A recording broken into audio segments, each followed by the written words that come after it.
পারমাণবিক অস্ত্র তৈরি করে কি ইসরায়েল যুক্তরাষ্ট্রকে ঘায়েল করতে চলেছে ইরান? হঠাৎ করেই কেন জাতিসংঘের সাথে করা পরমাণু চুক্তি এনপিটি থেকে বেরিয়ে আসতে চাইছে তেহরান? পশ্চিমা সমরবিদদের শঙ্কা, চলমান যুদ্ধের ময়দানে পরিস্থিতি বেগতিক হলে ইরানের বিরুদ্ধে পারমাণবিক অস্ত্র ব্যবহার করতে পারে ইসরায়েল, যার কারণে ইরানও এই মারণাস্ত্রটি তৈরির দিকে ঝুঁকতে পারে। কিন্তু ইরানের সরকার কি পারমাণবিক অস্ত্র তৈরি করতে চাইছে? প্রশ্ন হলো, ইরান কত দ্রুত এই অস্ত্রটি তৈরি করতে সক্ষম? যুক্তরাষ্ট্র ও ইসরায়েলের ক্রমবর্ধমান আক্রমণের জবাবে ইরানের পারমাণবিক বোমা অর্জন করা উচিত কিনা তা নিয়ে চলছে দেশটির কট্টরপন্থী নেতাদের মাঝে চুলছেড়া বিশ্লেষণ। ইহুদিবাদীদের হামলায় ইরানের সদ্য সাবেক সর্বোচ্চ ধর্মীয় নেতা আয়াতুল্লাহ আলী খামেনি নিহত হওয়ার পর দেশটির সর্বোচ্চ প্রতিরক্ষা বাহিনী আইআরজিসি এখন ক্ষমতার কেন্দ্রে চলে এসেছে, যার কারণে পারমাণবিক বোমা তৈরির ইস্যুতে ইরানের কট্টরপন্থী নেতাদের দাবি জোরালো হচ্ছে বলে এক প্রতিবেদনে জানিয়েছে ব্রিটিশ বার্তা সংস্থা রয়টার্স।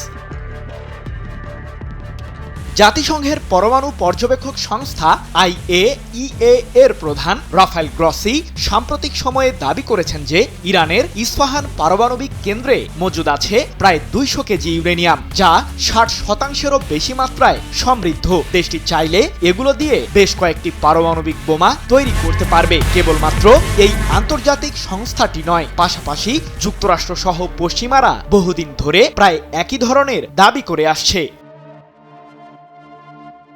এদিকে যুদ্ধের ময়দানে ইসরায়েলের পরিস্থিতি যদি আরো খারাপের দিকে গড়ায়, তাহলে দেশটি ইরানের বিরুদ্ধে পারমাণবিক অস্ত্র ব্যবহার করতে পারে, এমনটাই দাবি পশ্চিমা একাধিক বিশ্লেষকের। তবে ইরানও এক্ষেত্রে চুপ করে যে বসে থাকবে না, সে বার্তাই দিয়েছেন যুক্তরাষ্ট্রের MIT বিশ্ববিদ্যালয়ের ইমেরিটাস অধ্যাপক থিওডর পোস্টল। তার দাবি, ইহুদিবাদীদের মোকাবিলায় ইরান তড়িঘড়ি করে পারমাণবিক অস্ত্র তৈরি করে ফেলতে পারে। কিন্তু ইরান কি আসলে পারমাণবিক বোমা তৈরি করতে চায়? খামেনির আমলে ইরানে পারমাণবিক অস্ত্র তৈরি করা একটি নিষিদ্ধ বিষয় ছিল, যদিও দেশটি প্রয়োজনের তুলনায় অধিকতর বেশি সমৃদ্ধ ইউরেনিয়াম দিয়ে বেসামরিক খাতের উন্নয়ন করে আসছে। তবে আয়াতুল্লাহ আলী খামেনি নিহত হওয়ার পর তার সেই ফতোয়া পরিবর্তনের দাবি উঠছে ইরানিদের মাঝে। আমি ভরসা রাখি হিরন স্মার্ট ওয়াটার পিউরিফায়ারে।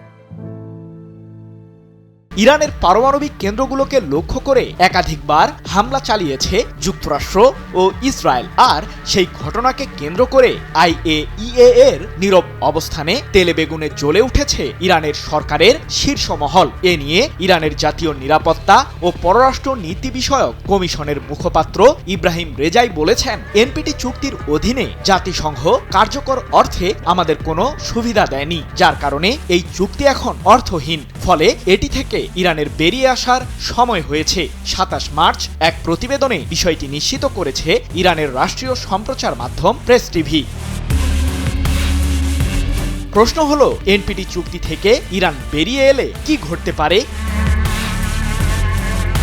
1968 সালের 1 জুলাই পারমাণবিক অস্ত্র বিস্তার রোধে IAEA এর সাথে NPT চুক্তি সই করে ইরান, যার মাধ্যমে ইউরেনিয়াম ব্যবহার করে কোনো ধরনের পারমাণবিক অস্ত্র তৈরি থেকে বিরত থাকার অঙ্গীকার করে তেহরান। বিশ্লেষকরা বলছেন, ইরান যদি এই চুক্তি থেকে নিজেদের প্রত্যাহার করে, তাহলে দেশটির পারমাণবিক কর্মসূচিতে আর তদারকি করার আইনগত অধিকার পাবে না জাতিসংঘ, যার সাহায্যে পারমাণবিক অস্ত্র তৈরিতে এক ধাপ এগিয়ে যাবে ইরান।